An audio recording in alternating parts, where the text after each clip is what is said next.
బోటి గోంగూర ఎంత బాగుంటుందో కదండి. పెళ్ళిళ్ళకి వెళ్ళినప్పుడైతే ముఖ్యంగా అయితే మాకు పెడతారు ఈ బోటి గోంగూర. నేనైతే మా అత్తయ్య గారి స్టైల్లో అయితే వండానండి, సూపర్గా కుదిరింది. నేను ముందైతే ఒక అర కేజీ బోటిని శుభ్రంగా వేడి నీళ్ళల్లో కడిగేసి ఉప్పేసి ఉడకపెట్టుకున్నానండి. వాటిని ఇంకా ఉడకపెట్టుకున్న వాటిని అయితే ఇంకా బాండీ పెట్టి నూనె వేసుకొని లైట్గా అయితే అవి దోరగా కొంచెం వేగాలండి, మరీ దోరగా కాదు, పచ్చి వాసన పోయేలాగా కొంచెం ఉప్పు పసుపు వేసుకొని కొద్దిగా అయితే నేను ఈ బోటికి సరిపడా ఒక్క కట్ట అయితే తీసుకున్నానండి. గోంగూర సరిపోతుంది, అర కేజీ బోటికి ఒక కట్ట అయితే సరిపోతుంది.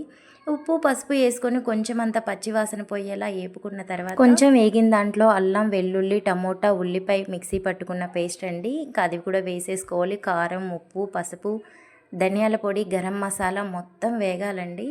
కొంచెం వాటర్ కూడా వేసుకున్నాను అడుగు పట్టుకోకుండా, లేకపోతే అడుగంతా మాడిద్దండి. అందుకని కొంచెం నేనైతే మగ్గే వరకు అయితే కొద్దిగా వాటర్ అయితే వేసుకున్నాను.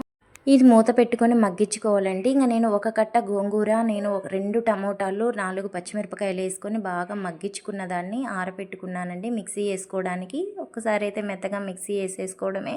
ఇది ఇలా మగ్గిపోవాలండి. చూడండి ఎంత బాగుందో. మగ్గిన దాంట్లో మరి కాసిన అయితే కొంచెం నీళ్ళు వేసుకొని నేను ఒక 5 నిమిషాల వరకు మళ్ళీ మగ్గించుకున్నానండి.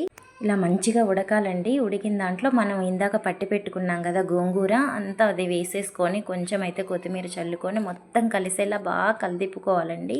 కలిసేలా బాగా కలిదిప్పుకొని బాగా ఉడికించుకోవాలండి. సిమ్లో పెట్టేసుకున్నాను నేనైతే. ఇంకా పావు గంటకైతే ఈ విధంగా అయితే తయారైపోయింది. మళ్ళీ ధనియాల పొడి లైట్గా చల్లుకొని కొత్తిమీర చల్లుకొని ఒక్క 5 నిమిషాలు అయితే మళ్ళీ మగ్గించుకున్నానండి. ఇంకా అంతే, బోటి కర్రీ అయితే రెడీ అయిపోయింది. నాకైతే చాలా చాలా ఇష్టం అండి. ఇష్టమే కానీ కడగాలంటే చాలా కష్టము. అయినా పర్వాలేదు, ఇష్టంలోనే కొన్ని కష్టాలు అయితే ఉంటాయి. వీడియో నచ్చితే లైక్ చేయండి.